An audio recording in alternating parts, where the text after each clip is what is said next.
Hello friends, welcome to trading edge. So Nifty bank Nifty में last week क्या move मिला और next week हम किस तरीके से प्लान करेंगे वो फटाफट डिस्कस कर लेते हैं। नाउ फ्राइडे का सेशन जो था वो एकदम साइडवेज था, राइट? बिकॉज हमने एक अच्छी रैली थर्सडे को दे दी थी, तो इट वाज वेरी ऑब्वियस कि मोस्ट लाइकली ये मार्केट साइडवेज ही रहेगा और हमें कोई अच्छा ट्रेड करने को नहीं मिलेगा, राइट? छोटा छोटा स्कैल्प बना था एक दो, उसके अलावा वैसे भी फ्राइडे को कुछ किया नहीं है। नाउ नेक्स्ट वीक के लिए हम क्या प्लान करेंगे उसके लिए एक बार वीकली चार्ट पे आ जाते हैं। ओके, नाउ अगर हम वीकली चार्ट देखते हैं देन क्लियरली हमें क्या दिख रहा है दैट ये एक इम्पॉर्टेंट स्विंग था जिसके ऊपर मार्केट ने क्लोज कर दिया है निफ्टी ने, राइट? नाउ जो इसके ऊपर जो इम्पॉर्टेंट एरिया आ रहा है ये आपको दिख रहा है, ये एक अनमिटिगेटेड एफवीजी है, ठीक है? वीकली एफवीजी मतलब देखो यहाँ मार्केट ने अच्छा रैली कर दिया है, बट इस जोन में मार्केट को थोड़ी डिफ़िकल्टी होगी। 25,200 से लेके कहाँ तक है ये जोन? आई गेस 25,700 तक है, 25,800 के आसपास तक है, ठीक है? बट हम ऐसा नहीं है कि हम यहाँ पे कुछ बाइंग के ट्रेड्स नहीं करेंगे। ओके, मार्केट का छोटे टाइम फ्रेम पे स्ट्रक्चर अगर दिखा पॉजिटिव तो करेंगे, बट ये एरिया मार्केट को ब्रेक करना थोड़ा डिफ़िकल्ट डेफिनेटली होगा बिकॉज ये एक स्ट्रॉन्ग सेलर का एरिया है ना। हो सकता है यहाँ पे हम टाइम पास करें या फिर थोड़ा यहाँ से करेक्शन दे फिर ऊपर जाए, ये सब चीज़ें पॉसिबल है। ये वन गो में ये ब्रेक नहीं होगा, ठीक है? जिस तरीके से इस वीक में मोमेंटम मिला है इसी तरीके का नेक्स्ट वीक ऐसा कोई मोमेंटम मैं नेक्स्ट वीक एक्सपेक्ट नहीं कर रहा हूँ, नेक्स्ट एक दो वीक तक नहीं कर रहा हूँ, राइट? क्यों? बिकॉज ये मैं बता रहा हूँ कि सेलर्स का एरिया है, तो थोड़ा मार्केट को इसको वन गो में ब्रेक करना डिफ़िकल्ट होगा ना। अगर कर देता है तो हम देखेंगे, बट मोस्ट लाइकली वो सिनारियो नहीं होना चाहिए। तो हम क्या एक्सपेक्ट कर रहे हैं, ठीक है? ना देखो 25,200 का जो लेवल है ना वो बहुत ही इंपॉर्टेंट है। वो क्यों है मैं डेली चार्ट पे दिखाता हूँ, बट एक बार वीकली चार्ट आपको क्लियरली समझ में आ गया होना चाहिए, राइट? बिकॉज यहाँ पे देखो ये एक अच्छा छोटा सा गैप था, वहीं से मार्केट ने पुश किया है ना। यहाँ पे भी इसने फेयर वैल्यू गैप्स और वॉल्यूम गैप्स और ये सब छोड़ा है। तो अगर मार्केट इन फ्यूचर कभी भी करेक्ट करता है तो ये सारे लेवल्स एक सपोर्ट की तरह काम डेफिनेटली करेंगे। ओके, बट अभी मैं ऐसा एक्सपेक्ट नहीं कर रहा हूँ कि मार्केट यहाँ से इतना ज़्यादा डिप करेगा। ओके, ऐसा भी एक्सपेक्ट नहीं कर रहा हूँ बिकॉज ये अब देखो तो वीकली ऑर्डर ब्लॉक की तरह काम करेगा। ये जो कैंडल है ये हमारी वीकली ऑर्डर ब्लॉक की तरह काम करेगी, तो ये एक बहुत ही इंपॉर्टेंट एरिया होने वाला है। ऑलमोस्ट देख लीजिए आप 24,000 से लेके 24,500 तक, ठीक है? ये एक बहुत ही इंपॉर्टेंट मतलब अगर हमें कोई भी अगर पोजिशनली बियरिश ट्रेड प्लान करना है, मतलब थोड़ा बहुत करेक्शन के लिए, तो हमें 24,000 के ब्रेक होने का वेट करना पड़ेगा। उसके बाद वीकली चार्ट पे थोड़ा हम कह सकते हैं कि ये वीक होगा, ठीक है? बाकी तब तक ये एक वीकली ऑर्डर ब्लॉक है, ऐसा समझ लीजिए आप। कभी भी इस जगह पे मार्केट मिलता है, ओके, कभी भी इस जगह पे डिप करता है तो यहाँ से एक बाइंग अपॉर्चुनिटी ही देखनी चाहिए बिकॉज ये एक बहुत ही बढ़िया बाइंग अपॉर्चुनिटी होगी। फिर यहाँ से मार्केट न्यू हाइस की तरफ जाता हुआ हमें दिखेगा। Okay, now Nifty completely ready हो चुका है न्यू हाइज लगाने के लिए। ओके, ये एक बात तय है, मतलब हम बाय द डिप के स्ट्रक्चर में है मार्केट में। ओके, बट देखो मार्केट में हिकअप्स कम नहीं होंगे, एक चीज़ ये याद रखनी है, हिकअप्स कम नहीं होंगे बिकॉज ग्लोबली अभी भी बहुत कुछ चल रहा है, हमारा इंडिया पाकिस्तान का भी कुछ चल रहा है। अब कब क्या हो जाए वी डोंट नो। तो न्यूज़ ड्रिवन मार्केट रहेगा अगले कुछ महीनों तक। अभी भी मैं यही एक्सपेक्ट कर रहा हूँ दैट एटलीस्ट न्यू ईयर तक, ठीक है, मतलब दिवाली तक मैं यही एक्सपेक्ट कर रहा हूँ कि मार्केट इसी तरीके से चलेगा। 2026 भी थोड़ा डिफ़िकल्ट हो सकता है ट्रेडिंग के लिए। ओके, ट्रेडिंग के लिए जिनको इन्वेस्टमेंट करना है उनकी बात नहीं है, बट ये ईयर भी थोड़ा डिफ़िकल्ट हो सकता है। तो हिकअप्स मार्केट में रहेंगे। अच्छा मार्केट आई गेस 2027 के बाद ही स्टार्ट होगा ना। ये क्यों है? बिकॉज मैं बहुत सारे आर्टिकल्स पढ़ता हूँ, बहुत सारी चीज़ें देखता हूँ, तो इन सब चीज़ों के जो एक्सपर्ट्स हैं उनका कहना और इनका मानना यही है कि मार्केट धीरे धीरे ऊपर डेफिनेटली जाएगा, वो कोई दिक्कत नहीं है, बट हिकअप्स मार्केट में रहेंगे। एक स्मूथ रैली जो यहाँ पे हमें देखने को मिली थी, इस तरीके का रैली हो सकता है हमें ना देखने को मिले अगले एक साल तक। मोस्ट प्रोबेबली अगले एक आध साल तक इतना स्मूथ नहीं मिलेगा, ठीक है? मार्केट ऊपर जाएगा, डिप करेगा, फिर ऊपर जाएगा, फिर डिप करेगा ना। यहाँ पर भी ये हम देखें तो ये बहुत ही शार्प रैली थी, ठीक है? तो इस तरीके का मार्केट कुछ कर सकता है, ये डेफिनेटली पॉसिबल है। और हमारा मार्केट हाईली मैनिपुलेटेड है, ये तो मैंने आपको बहुत बार बताया है। तो इन सब चीज़ों को दिमाग में रखना बहुत ही ज़रूरी है ना। एक बार डेली चार्ट पे आ जाते हैं। अब डेली चार्ट पे मैं आपको जो 25,200 का लेवल बता रहा था, ये ऑलमोस्ट इक्वल हाइज है, ठीक है? यहाँ पे 25,200 के आसपास, मतलब ये एक अच्छा खासा लिक्विडिटी पॉइंट हो सकता है। तो हम नेक्स्ट वीक में क्या एक्सपेक्ट कर रहे हैं, देख कैंडल में अगर बता दूं आपको, देन मैं कुछ इस तरीके का कैंडल यहाँ पे एक पॉज कैंडल एक्सपेक्ट कर रहा हूँ, ठीक है। इस तरीके का कुछ, ये हाइज भी स्वीप होंगे, ये भी स्वीप होना चाहिए, तो इस तरीके का कुछ पॉज कैंडल मैं यहाँ पे एक्सपेक्ट कर रहा हूँ। हो सकता है उसके नेक्स्ट वीक मार्केट फिर इस पॉज कैंडल ने जो यहाँ पे फेयर वैल्यू गैप बनाया हो उसमें टैप करके फिर ऊपर कंटिन्यू करे, या फिर 2-3 वीक इधर ही हॉल्ट करे, ये पॉसिबल है। नहीं करता थोड़ा करेक्शन भी कर सकता है, ये भी पॉसिबल है। बट अभी के लिए हम एक पॉज कैंडल एक्सपेक्ट करेंगे on weekly chart, okay. Daily chart पे मैंने आपको बता दिया दैट वो एक इंपॉर्टेंट लिक्विडिटी है। यहाँ पे हम एक्सपेक्ट क्या करेंगे, प्राइस इधर आए, ये डेली फेयर वैल्यू गैप में टैप करे और यहाँ से एटलीस्ट 25,200 जो मैं लिक्विडिटी पॉइंट बता रहा हूँ वहाँ तक ये जाना चाहिए, ओके। ये इसका एक पाथ होना चाहिए फॉर नेक्स्ट वीक। नाउ 25,200 जब आ जाएगा तब मैं बहुत ही कॉशियस हो जाऊँगा यहाँ पे अपने लॉन्ग्स को लेके, ओके, बिकॉज यहाँ से हो सकता है मार्केट थोड़ा करेक्शन दे, ये टोटली पॉसिबल है। तो 25,200 पे मैं ओपन हो जाऊँगा किस चीज़ के लिए, शॉर्ट्स एंड लॉन्ग्स दोनों चीज़ के लिए हम यहाँ पे रेडी रहेंगे। कहाँ पे, जब 25,200 हम पहुँच जाएंगे तब। उससे पहले हमें बाय द डिप का ही स्ट्रक्चर रखना है। कहीं पे भी अपॉर्चुनिटी मिले, हमें कोई अच्छा सा फेयर वैल्यू गैप मिले, कोई ऑर्डर ब्लॉक मिले, ओके, तो वहाँ से हम कोशिश करेंगे कि हम लॉन्ग साइड ही रहे, ओके। सेल साइड का कोई भी सिनेरियो अभी चार्ट पे दिख नहीं रहा है on any time frame. Simple है, अगर 15 मिनट्स पे आ जाते हैं, लेवल्स ऑन कर लेता हूँ, देन हमारे पास ये डेली फेयर वैल्यू गैप है, यहाँ पे मैंने बता दिया इसके नीचे, तो अच्छा खासा ये एक लिक्विडिटी पॉइंट है।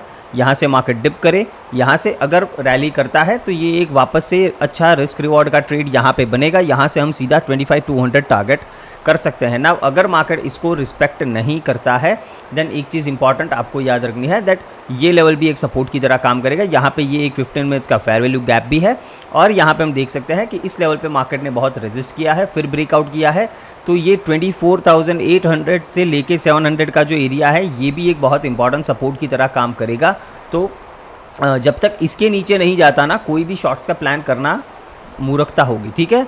24,700 ये एक बहुत ही इंपॉर्टेंट लेवल है। अगर वो ब्रेक हुआ देन हो सकता है हम इधर तक डिप कर दे, 24,600 से लेके 500 यहाँ तक फिर डिप कर सकते हैं, ये पॉसिबल है। बट जब तक 24,700 ब्रेक नहीं होता हम बिल्कुल भी शॉर्ट्स के लिए नहीं देखेंगे इस मार्केट में, ओके। सिंपल है मेरी बात। और एकदम आपको जो लेवल बियरिश बना देगा, ठीक है, ऑन मतलब शॉर्ट टाइम फ्रेम, मतलब छोटे टाइम फ्रेम पे, तो वो लेवल है 24,400, ठीक है। ये लेवल है बिकॉज यहाँ पे आप देखो ये बहुत यहाँ पे स्ट्रगल किया है प्राइस ने, फिर ब्रेकआउट किया है, ओके। यहाँ पर भी रेजिस्टेंस लिया है। तो जब भी प्राइस इसको वापस से टेस्ट करने आएगा तो ये एक सपोर्ट की तरह एक्ट करना चाहिए। अगर ये ब्रेक होता है देन हम नीचे डिप कर सकते हैं टुवर्ड्स 24,000, ओके। बट यहाँ तक कोई भी ऐसा सिनेरियो नहीं बन रहा है कि हमें शॉर्ट टर्म के लिए भी बियरिश होना चाहिए, ओके। सिंपल है। तो वो एक लेवल इंपॉर्टेंट आपको याद रख लेना है ना। अगर हम फ्लैट ओपन होते हैं जो कि गिफ्ट निफ्टी दिखा रहा है, ओके, तो हमें कुछ नहीं करना है, मार्केट सीधा ही ऊपर जाता है। तो 25,070 का लेवल हमें इंपॉर्टेंट है, वो याद रखना है। बट उस केस में क्वांटिटी मैं थोड़ी कम ही ट्रेड करना, 50% क्वांटिटी ट्रेड करना पसंद करूंगा। वाई? बिकॉज मुझे चाहिए कि प्राइस ये लिक्विडिटी ले और फिर इस ऑर्डर ब्लॉक में आए और फिर यहाँ से ऊपर उठे, ओके। डायरेक्टली यहाँ से ऊपर उठेगा तो एक चांस रहेगा कि प्राइस कहीं से भी मुड़ के पहले इधर आए फिर यहाँ से ऊपर जाए, ओके। तो यहाँ से अगर डायरेक्टली 25,070 80 का लेवल अगर मार्केट ब्रेक करता है फ्लैट ओपन होके, तो उस केस में लॉन्ग्स बन सकते हैं। बट क्वांटिटी मैं 50% ही रखना पसंद करूँगा और वहाँ पे मैं ट्रेल करता जाऊँगा अपना प्रॉफिट, बिकॉज ये एक अच्छा रिस्क रिवॉर्ड या अच्छा हाई प्रोबेबिलिटी ट्रेड नहीं बनेगा अगर सीधा ही ऊपर निकलता है। तो गैप अप ओपन हो गया, गैप अप के केस में याद रखना है अगर छोटा मोटा गैप अप ओपन होता है प्राइस को फॉलो करेंगे, ऊपर जाता है तो टिल 25,200। बट अगर गैप अप बड़ा ओपन हो गया, मान लेते हैं 100-120 पॉइंट्स, तो उस केस में चेज नहीं करेंगे, उस केस में रिवर्सल फाइंड आउट करने की कोशिश करेंगे और ये टारगेट के लिए बैठेंगे, ओके। सिंपल है। अगर मान लेते हैं कि ओपनिंग हो गया 24,150 के आसपास मान लेते हैं, तो वहाँ से हो सकता है प्राइस एक रिवर्सल दे, ओके। और एक और चीज़ पॉसिबिलिटी है दैट इतना गैप अप अगर ओपन हो जाता है तो प्राइस सीधा पहले 25,200 की लिक्विडिटी स्वीप करे, ओके, और उसके बाद वहाँ से थोड़ा रिवर्सल दे सकता है, तो वापस से हम इस एरिया तक प्ले कर सकते हैं on the reversal side. Reversal के लिए एक ही सिनेरियो मैं बता रहा हूँ और वो है कि कोई बड़ा मतलब 100-120 पॉइंट से ज़्यादा का गैप अप ओपन हो जाए तभी कुछ रिवर्सल के लिए सोचेंगे, अदरवाइज हमें बाय द डिप में ही रहना है, ओके।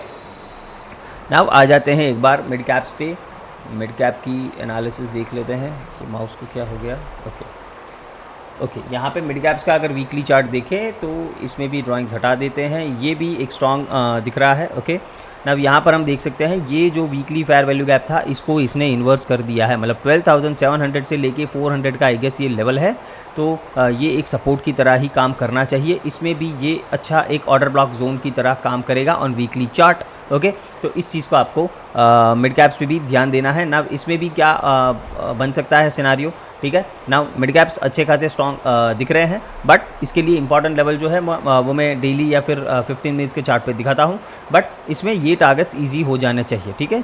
13,000 13,100 250 ये सारे इजी टारगेट्स हैं, अचीव कर सकता है। अगर ये ऊपर ही सस्टेन करता है तो इसमें भी बाय द डिप का ही स्ट्रक्चर है और यही सारे टारगेट्स के लिए प्लान करेंगे। इसमें हो सकता है हम एक और ग्रीन कैंडल यहाँ पे बना सकते हैं, टोटली पॉसिबल है। बट अगर ओवरऑल मार्केट ठीक नहीं रहा तो यहाँ पर भी एक पॉज कैंडल बन सकता है, इसमें कोई दो राहें नहीं है। तो इसमें दोनों पॉसिबिलिटीज़ है। ओके ऊपर की साइड भी मोमेंटम आ सकता है ना। इसमें क्यों है, निफ्टी में क्यों नहीं है, मैंने आपको रीज़न बताया। 25,200 का जो लिक्विडिटी पॉइंट है ऑन डेली चार्ट, तो उसकी वजह से मैं निफ्टी में ज़्यादा पॉज एक्सपेक्ट कर रहा हूँ और मिड कैप्स में मैं दोनों के लिए ओपन हूँ कि यहाँ पे एक अच्छा ग्रीन कैंडल भी बन सकता है और पॉज कैंडल भी बन सकता है, दोनों पॉसिबल है। सिंपल है, स्ट्रॉन्ग दिख रहा है वीकली चार्ट पे। जो बियरिश एफवीजी था इसको इन्वर्स किया है, तो इसमें कोई दिक्कत नहीं होनी चाहिए ना। डेली चार्ट पे थोड़ा सिनेरियो आपको यहाँ पे डिफरेंट दिखेगा। क्या है, ये जो रैली आई है ना लास्ट में, ये बहुत ही स्लो है। ओके अगर आप देखें तो इसको क्या बोलेंगे, ये बहुत ही स्लो है। स्लो एंड स्टडी ये ऊपर गया है। ओके और इसमें मेरा टारगेट 12,900 का था, ऑलमोस्ट अचीव हो चुका है। 850 तक आई गेस ये गया था लास्ट वीक। नाउ यहाँ पे अगर हम देखें तो इसने क्या ये डेली एफईजी को टैप किया है, एक बार मुझे चेक करना पड़ेगा। नहीं आई गेस अभी टैप तो नहीं किया है इसको। ओके क्या इसको टैप कर दिया है, नहीं अभी टैप नहीं किया है। बट यहाँ पर भी हमें क्या ध्यान रखना है, दैट ये जो डेली फेयर वैल्यू गैप का एरिया है यहाँ पे हो सकता है थोड़ा सेलिंग देखने को मिल सकता है। हो सकता है यहाँ से हम थोड़ा डिप करें ना। यहाँ पे अगर डिप करना स्टार्ट करते हैं तो एक चीज़ आपको ध्यान रखनी है, दैट यहाँ पे वॉल्यूम गैप्स हैं, ये छोटे छोटे वॉल्यूम गैप्स हैं। ये कौन से गैप से सपोर्ट लेके वापस से ऊपर की जर्नी स्टार्ट करेगा, यू नेवर नो। तो इसमें भी अगर आप सेफ ट्रेडर हैं तो शॉर्ट्स अवॉइड करें अभी के लिए। इसके लिए ये एक स्ट्रॉन्ग सपोर्ट एरिया है, ये जो एरिया आप देख रहे हो। ओके 12,300 से लेके 400 ये बहुत ही इंपॉर्टेंट सपोर्ट है। कभी भी इस एरिया को रीटेस्ट करता है तो यहाँ से न्यू हाइज़ के लिए हम प्ले कर सकते हैं। ओके पोजिशनली यहाँ से न्यू हाइज़ के लिए प्ले कर सकते हैं, बिकॉज ये एक अच्छा सिनेरियो बनेगा। ब्रेकआउट, फिर रीटेस्ट और फिर यहाँ से कंटिन्यूएशन, ये एक पॉसिबिलिटी हो सकती है। बट इसमें मैंने आपको बताया ये वॉल्यूम गैप्स को इग्नोर मत करना। फेयर वैल्यू गैप्स भी है, वॉल्यूम गैप्स भी है ऑन डेली चार्ट, तो इसको इग्नोर नहीं करना है। 15 मिनट्स के चार्ट पे आ जाते हैं और इम्पॉर्टेंट लेवल मार्क कर लेते हैं ना। यहाँ पे इस लेवल को भी मैं मार्क करना चाहूँगा, because this will act as a good order block. यहाँ पे अच्छी खासी लिक्विडिटी बन चुकी है ये वाली। ओके तो अगर सेकेंड अगर फ्लैट ओपन होते हैं, नीचे ट्रैवल करते हैं, करने दो। इस एरिया में क्या रिएक्शन मिलता है देखो, रिएक्शन मिलता तो हम डेफिनेटली एक बाउंस एक्सपेक्ट कर सकते हैं टुवर्ड्स 12,850 860 ये जो हाइज़ है यहाँ तक हम एक्सपेक्ट करेंगे। इसको क्रॉस किया तो उसके बाद ट्रेल करेंगे। इसके बाद जो टारगेट बनेगा वो 12,950 के आसपास का बनेगा। बट यहाँ पे याद रखना है दैट हम एक डेली एफवीजी में होंगे, तो यहाँ पे टाइट ट्रेल करना रहेगा। अगर यहाँ से रिवर्सल भी लेता है तो हम थोड़ा प्रॉफिट बुकिंग के लिए भी प्ले कर सकते हैं। ओके फ्लैट ओपन होके डायरेक्टली ऊपर जाता है या फिर गैप अप ओपन हो जाता है, मैं उस केस में चेज़ करना पसंद नहीं करूँगा, बिकॉज हो सकता है हम यहाँ से या फिर ये जो ऑर्डर ब्लॉक है यहाँ से हम नीचे की जर्नी मतलब एक प्रॉफिट बुकिंग स्टार्ट करें, फिर यहाँ पे आए, फिर यहाँ से कंटिन्यूएशन करें, ये पॉसिबल है। तो अगर ऊपर जाता है, गैप अप ओपन होता है, उस केस में मैं मिड कैप को एक दिन के लिए अवॉइड करना पसंद करूँगा, बिकॉज इस एरिया में ये क्या करता है मुझे वो देखना बहुत ही इंपॉर्टेंट है। गैप डाउन ओपन हुआ या फिर नीचे आता है, उस केस में मैं इंटरेस्टेड रहूँगा कि मैं मिड कैप्स में कुछ ट्रेड बनाऊँ। राइट, सिंपल है। तो इस तरीके से आपको मिड कैप्स को प्लान करना रहेगा। और बैंक निफ्टी की अगर बात करें, बैंक निफ्टी अगर वीकली चार्ट देखें, ये बहुत ही स्ट्रॉन्ग दिख रहा है। ये भी, ये देखो, इसको ब्रेकआउट किया और यहाँ पे ये सस्टेन कर रहा है। ओके, यहाँ पे हालांकि एक वीक थोड़ा नेगेटिव हो गया था, बट इसने ये वीकली जो फेयर वैल्यू गैप था उसी में से रिएक्शन दिया है ना। रीज़न कुछ भी हो, ठीक है, न्यूज़ आया था उस वीक, आई नो, तो उसी वजह से गैप अप ओपनिंग में ये सारा मूव निकल गया, बट हम ये एरिया को ही कंसिडर करेंगे। ठीक है, देखो ये एक अच्छा खासा कंसोलिडेशन है। यहाँ से अगर ब्रेकआउट मिलता है तो बैंक्स, मैंने बहुत टाइम पहले भी आपको बोला है कि बैंक्स होंगे जो लीडर होंगे। ठीक है, नेक्स्ट रैली जो निफ्टी में आएगी उसका लीडर बैंक होगा, आईटी वगैरह नहीं होगा। तो ये बहुत टाइम से आपको ये चीज़ बोली हुई है, मैंने लास्ट 2-3 महीने से बोलता आ रहा हूँ, तो वही चीज़ हमारे सामने निकल के आ रही है। तो इसमें कुछ भी सरप्राइजिंग नहीं है। यहाँ से जब ये मोमेंटम करना स्टार्ट करेगा तो इस तरीके से 2-3 वीक्स तक ये मोमेंटम कर सकता है। इस तरीके के कैंडल्स यहाँ पे बन सकते हैं। एक बार डेली चार्ट पे दिखा देता हूँ दैट कौन से लेवल के बाद ये मूव पॉसिबल होगा ना। डेली चार्ट अगर हम देखें तो क्लियरली आपको पोल एंड फ्लैग पैटर्न, यहाँ पे ये पोल ये फ्लैग, ठीक है, क्लियरली दिख रहा है ना। जब भी यहाँ पे एक अच्छा स्ट्रॉन्ग कैंडल बन जाएगा 55,600 700 इस लेवल के ऊपर एक ग्रीन कैंडल यहाँ पे क्लोज हो जाएगा, तो ये एक अच्छी रैली, यहाँ पर भी पोजिशनल ट्रेड आप बना सकते हो। अच्छा खासा आई गेस 2-2.5 हज़ार पॉइंट का यहाँ से रैली आपको देखने को इन बैंक्स मिनिमम मिलेगा।